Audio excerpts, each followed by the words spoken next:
السلام علیکم ورحمۃ اللہ وبرکاتہ۔ ان الحمد للہ نحمده ونستعینه ونستغفره ونعوذ باللہ من شرور انفسنا ومن سیئات اعمالنا من يهده الله فلا مضل له ومن يضلل فلا هادي له واشهد ان لا اله الا الله واشهد ان محمدا عبده ورسوله يا ايها الذين امنوا اتقوا الله حق تقاته ولا تموتن إلا وأنتم مسلمون يا أيها الناس اتقوا ربكم الذي خلقكم من نفس واحدة وخلق منها زوجها وبث منهما رجالا كثيرا ونساء واتقوا الله الذي تساءلون به والأرحام إن الله كان عليكم رقيبا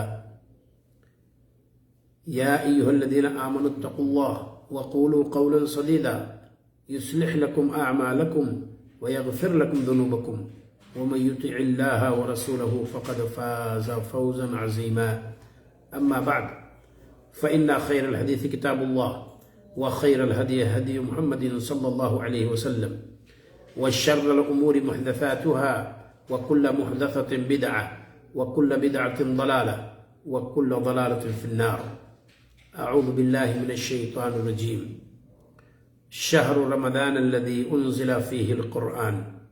برادران اسلام اور اسلامی خواتین، آج کے اس درس میں رمضان کے مہینے کے باعث فضیلت ہونے کے چند اسباب ہم آپ کے سامنے بیان کریں گے۔ اللہ رب العالمین سے دعا ہے کہ مولا اس مقدس مہینے کے اسباب کے فضیلت کے اسباب اور اس کے وجوہات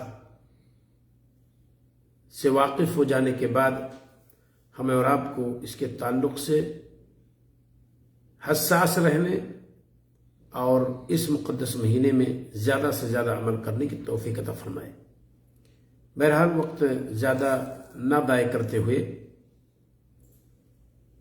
چند فضائل یعنی رمضان کے مہینے کی فضیلت کے چند اسباب میں آپ کے سامنے رکھتا ہوں۔ نمبر 1، اس ماہ پورا قرآن لوح محفوظ سے بیت العزا میں نازل ہوا۔ اللہ رب العالمین نے فرمایا شہر رمضان الذی انزل فیہ القرآن۔ دوسری وجہ، اس ماہ میں جنت کے دروازے کھول دیے جاتے ہیں۔ تیسری وجہ یعنی اس مہینے کے باعث مقدس ہونے کی تیسری وجہ، اس ماہ جہنم کے دروازے بند کر دیے جاتے ہیں۔ چوتھی وجہ، اس ماہ میں شر کے شیاطین جکڑ دیے جاتے ہیں، پابسلاسل کر دیے جاتے ہیں۔ پانچویں وجہ، اس ماہ میں آسمان کے اندر کچھ مخصوص دروازے کھول دیے جاتے ہیں، وا کر دیے جاتے ہیں۔ نمبر 6، اس ماہ کا صوم یعنی روزہ فرض ہے، باقی 11 مہینوں کا کوئی روزہ بندوں پر فرض نہیں ہے۔ ساتویں وجہ، اس مہینے کا روزہ پچھلے سارے گناہوں کے لیے کفارہ ہے۔ اس مہینے کا روزہ پچھلے سارے گناہوں کا کفارہ ہے۔ حدیث واضح ہے، دلائل چونکہ نہیں ذکر کر رہا ہوں تاکہ زیادہ سے زیادہ چیزوں کا تذکرہ ہو جائے، اور سب کتاب و سنت سے ثابت ہے۔ نمبر 8، اس ماہ میں قیام کرنے سے پچھلے سارے گناہ معاف ہو جاتے ہیں۔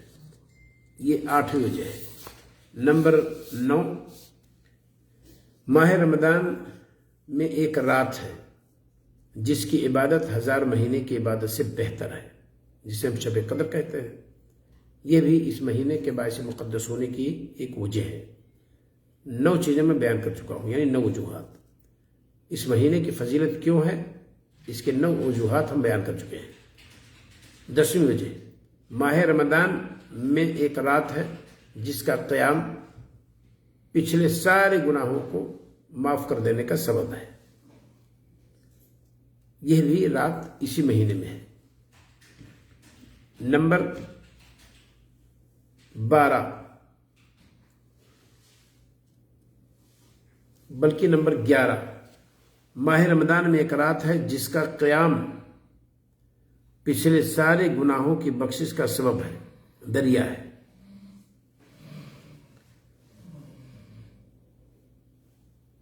نمبر 12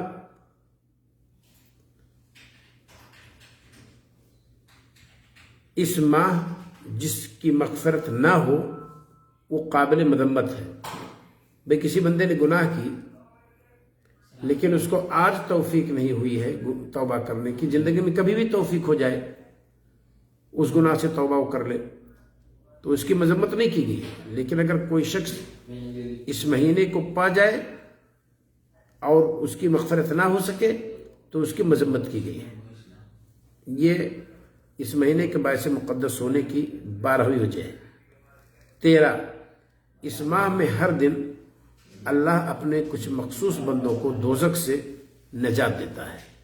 نمبر 14 رمضان کی ہر رات کو ہر مومن کے لیے مقبول دعا ہے، جس میں بندہ اگر دعا کرے تو اللہ رب العالمین سے قبول کرتا ہے، اور یہ مسند احمد بن حنبل کی روایت ہے۔ محدث صلی اللہ ناصر الدین البانی رحمہ اللہ نے اس کو صحیح قرار دیا ہے۔ نمبر 15 بوقت افطار اللہ تعالیٰ اپنے بہت سے بندوں کو جہنم سے آزاد کرتا ہے، یہ بھی مسند احمد بن حنبل کی روایت ہے اور سنن ابن ماجہ میں موجود ہے 1711 نمبر کے تحت۔ تو یہ 15ویں وجہ ہے، اور 16ویں وجہ یعنی رمضان کے مہینے کے باعث مقدس ہونے کی 16ویں وجہ اس ماہ میں عمرہ کرنا یہ حج کے برابر ہے، یا نبی صلی اللہ علیہ وسلم کے ساتھ حج کرنے کے برابر ہے۔ نمبر 17 رمضان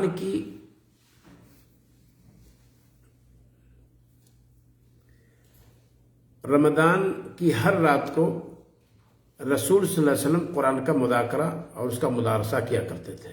جبریل امی آتے تھے اور آپ صلی اللہ علیہ وسلم ان کے ساتھ بیٹھ کر کے کبھی آپ پڑھتے کبھی وہ پڑھتے تھے۔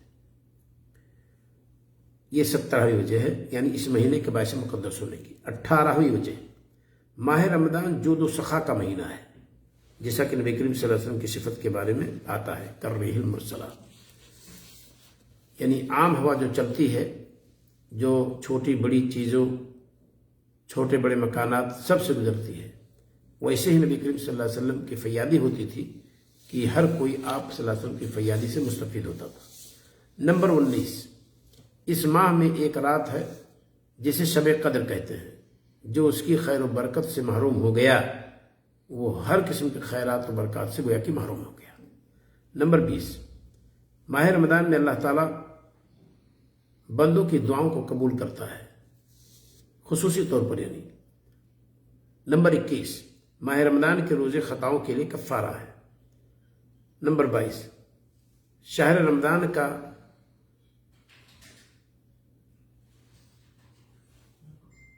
پانا، شہر رمضان کا پا جانا بلندی درجات کے اسباب میں سے ہے۔ وہ لمبی حدیث جس میں 2 بھائی تھے، ایک جلد انتقال کر گیا اور 1 سال بھر کے بعد انتقال کیا، تو نبی کریم صلی اللہ علیہ وسلم نے فرمایا کہ دونوں میں سے کس کو آپ لوگ افضل سمجھتے ہیں؟ تو کہے وہی جو پہلے انتقال کر گیا شہید ہو کر کے۔ تو آپ نے کہا کہ اور یہ جو رمضان پایا اس میں اس طرح کی بات موجود ہے۔ تو یہ 22ویں وجہ میں نے بتلا دی ہے کہ رمضان کے مہینے کی فضیلت دیگر مہینوں پر کیوں ہے۔ آپ نے فرمایا اس آدمی کے بارے میں جو سال بھر کے بعد انتقال کیا تھا، الیس قد مکث ھذا بعدہ سنہ وادرک رمضان فصامہ وصلی کذا وکذا من سجدۃ فی السنہ، کہ کیا یہ شخص جو سال بھر کے بعد انتقال کیا ہے رمضان کا مہینہ نہیں پایا اور پھر اس میں روزہ نہیں رکھا اور پھر ایسی صلاتیں بھی ادا کی اس نے، تو گویا کہ وہ زیادہ فضیلت والا ہو گیا۔ تو یہ 22ویں جو میں بیان کر چکا ہوں۔ تو رمضان کے مہینے کے باعث فضیلت ہونے کی 23ویں وجہ ماہ رمضان کا روزہ رکھنے والا شہداء اور صدیقین میں سے ہوگا، اور یہ روایت صحیح مسلم کی ہے، اسے اگر دیکھنا چاہیں گے صحیح ابن خزیمہ کی ہے۔ باب کا نمبر ہے 244، باب فی فضل قیام رمضان، حدیث کا نمبر ہے 2212۔ تو اس سے تفصیل وہاں دیکھ سکتے ہیں، صحیح ابن حبان میں بھی موجود ہے اور تعلیق الرغیب میں بھی موجود ہے، علامہ البانی رحمہ اللہ نے اس کی تصحیح بھی کی ہے۔ رمضان کے مہینے کے باعث مقدس ہونے کی 24ویں وجہ، رمضان کے مہینے کا روزہ رکھنے والا جنت میں داخل ہوگا۔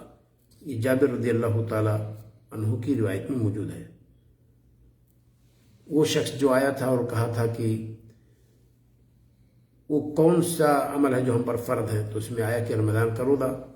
تو آپ صلی اللہ علیہ وسلم نے کیا کہا تھا جب وہ چلا کہ اگر افلح ان صدقہ او من اہل الجنہ ان صدقہ، کہ اگر اس نے سچ کہا ہے کہ زکوٰۃ ادا کروں گا، حج کروں گا اور ماہ رمضان کا روزہ رکھوں گا، اس میں کچھ نہ کمی کروں گا نہ زیادتی کروں گا، تو وہاں نبی کریم صلی اللہ علیہ وسلم نے گواہی دی اس کے لیے جنتی ہونے کا۔ تو یہ بھی گویا کہ جنت میں داخل ہونے کا سبب ہے۔ نمبر 25، ماہ رمضان کا روزہ اسلام کے ارکان میں سے ایک رکن ہے، وہ بنی الاسلام علی 50 والی حدیث معلوم ہے۔ 26 نمبر، ماہ رمضان اعتکاف کا مہینہ ہے۔ اعتکاف تو کبھی بھی کر سکتے ہیں، لیکن ہمارے نبی صلی اللہ علیہ وسلم کی سنت یہی رہی ہے کہ آپ صلی اللہ علیہ وسلم رمضان ہی میں زیادہ اعتکاف کیا کرتے تھے، جبکہ آپ سے غیر رمضان میں بھی ثابت ہے ان نبی صلی اللہ علیہ وسلم کان یعتکف الاشهر الاواخر من رمضان حتى توفاه الله ثم اعتکف ازواجه من بعده۔ نبی کریم صلی اللہ علیہ وسلم بدستور اعتکاف کرتے رہے رمضان کے مہینے میں، یہاں تک کہ آپ کا جب انتقال ہو گیا تو آپ کی بیویوں نے اعتکاف کیا۔ تو یہ ماہ رمضان کے باعث مقدس ہونے کی 26ویں وجہ ہے۔ یہ اعتکاف کا مہینہ ہے، یعنی عام طور پر اس میں اعتکاف رکھا جاتا ہے، اعتکاف کیا جاتا ہے، اور اعتکاف کی فضیلت میں کوئی حدیث ثابت نہیں ہے۔ بس چونکہ سنت ہے تو سنت سے اگر محبت ہے تو گویا کہ سنت والے سے محبت ہے، تو المرء مع من احب، آدمی اس کے ساتھ قیامت کے دن ہوگا جس سے اس کو محبت ہے۔ ہم سنت پر عمل کیوں کرتے ہیں؟ کیونکہ ہمیں اپنے نبی صلی اللہ علیہ وسلم سے محبت ہے، اور جب نبی سے محبت ہوگی تو ہم نبی کریم صلی اللہ علیہ وسلم کے ساتھ جنت میں ہوں گے۔ المرء مع من احب، تو یہ ہمارے نبی صلی اللہ علیہ وسلم کہ اس فرمان کے مطابق اگر ہم سنت پر عمل کریں گے تو اس سنت پر عمل کرنے کے بدلے ہمیں اور آپ کو جنت ملے گی۔ کیا فرمایا ربیع اسلمی رضی اللہ تعالیٰ عنہ صاحب نے؟ فَأَعِنِّي عَلَى نَفْسِكَ بِكَثْرَةِ السُّجُودِ، جب انہوں نے کہا کہ انی اريد مرافقتك فی الجنہ او اسألک مرافقتك فی الجنہ، کہا کیا مانگتے ہو؟ مانگ۔ تو ربیع بن کعب الاسلمی رضی اللہ تعالیٰ نے کہا کہ اے نبی صلی اللہ علیہ وسلم، میں آپ کی مرافقت چاہتا ہوں جنت میں۔ تو کہا فَأَعِنِّي عَلَى نَفْسِكَ بِكَثْرَةِ السُّجُودِ، بکثرت نفلی صلاۃ ادا کر کے، کیونکہ فرض میں تو اضافہ نہیں کیا جا سکتا ہے، اصل نوافل ہی میں اضافہ کیا جا سکتا ہے، کہ بکثرت نفل صلاۃ ادا کر کے تو میری مدد کر، یہ نبی کریم صلی اللہ علیہ وسلم نے فرمایا۔ تو انہوں نے نبی کریم صلی اللہ علیہ وسلم کی مرافقت چاہی تھی، اور اس عمل کیا کہا نبی کریم صلی اللہ علیہ وسلم نے کرنے کو؟ وہی سنن مستحبات اور نوافل پر عمل کرنے کو کہا، بکثرت سجدہ کر کے، اور یہ مرافقت ان کو ملے گی کب؟ جب وہ ایسا کریں گے اور نبی صلی اللہ علیہ وسلم ان کے حق میں دعا کریں گے، تو خود ان کا عمل نبی کریم صلی اللہ علیہ وسلم کے دعا کے قبول ہونے کا ذریعہ بن جائے گا، وسیلہ بن جائے گا۔ تب آپ صلی اللہ علیہ وسلم نے کہا کہ فَأَعِنِّي عَلَى نَفْسِكَ بِكَثْرَةِ السُّجُودِ، اگر مرافقت چاہیے تو بکثرت نوافل کی ادائیگی کرو۔ تو ہمیں اور آپ کو نبی صلی اللہ علیہ وسلم کی مرافقت ملے گی کب؟ اگر ہم سنت پر عمل کرتے ہیں، اور سنت پر عمل کرنا صاحب سنت سے گویا کہ آپ کو محبت ہے، تو ہم نبی صلی اللہ علیہ وسلم کی سنت پر عمل کریں گے تو گویا کہ نبی سے محبت ہے، اور نبی سے اگر محبت ہے تو نبی صلی اللہ علیہ وسلم کے ساتھ بروز قیامت ہوں گے۔ یہ رمضان کے مہینے کے باعث مقدس ہونے کی 26ویں وجہ غالباً میں بیان کر چکا ہوں۔ رمضان کا مہینہ عبادت کی جد و جہد کا مہینہ ہے، 27ویں وجہ۔ رمضان کا مہینہ جد و جہد کا مہینہ ہے، جیسا کہ نبی کریم صلی اللہ علیہ وسلم کے بارے میں آتا ہے، تفصیل آپ جانتے ہیں۔ 28ویں، بغیر عذر کے رمضان میں ایک دن کا صوم ترک کرنے پر وعید ہے۔ کسی مہینے کا کوئی روزہ آپ رکھیے نہ رکھیے، ہفتہ واری روزہ سوموار جمعرات کو رکھے ہیں، ضرورت پڑ گئی توڑ دیے، سالانہ ماہانہ نفلی روزہ ایام 20 کا عربی کی 13, 14, 15 کو رکھے ہوئے ہیں، ضرورت پڑے گی توڑ دیے۔ سالانہ نفلی روزے شوال کے روزے ہیں، عرفات کے دن کا روزہ ہے، عاشورہ کا روزہ ہے، شعبان کے مہینے کا روزہ ہے۔ کسی نے رکھا نہیں رکھا کوئی مسئلہ نہیں ہے، رکھا تو اجر پائے گا وہ، لیکن رمضان کے مہینے کا روزہ اگر کسی شخص نے ترک کر دیا تو اس پر وعید آئی ہے۔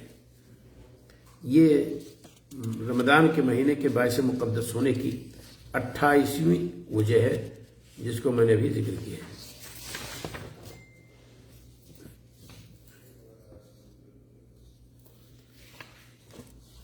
تو یہ 28 رمضان کا مہینہ دیگر مہینوں پر فضیلت کیوں رکھتا ہے، اس کی فوقیت کیوں ہے، اس کو برتری کیوں حاصل ہے، یہ 28 اسباب کو میں نے احادیث رسول سے، قرآن کی آیات سے اکٹھا کی ہے۔ اس کو ہم اور آپ اچھی طرح سے سن لیں اور دوسروں تک بھی پہنچائیں، اور یہ میں نے اس لیے ذکر کی ہے تاکہ ہمارے اندر، آپ کے اندر تحمس پیدا ہو، حرص پیدا ہو، تڑپ ہو، جستجو ہو کہ رمضان کا مہینہ آئے اور اس کے ان خیرات و برکات سے اپنے دامن کو بھر لیں۔ اللہ رب العالمین ہمیں اور آپ کو نیک عمل کرنے کی توفیق عطا فرمائے۔ السلام علیکم ورحمۃ اللہ وبرکاتہ۔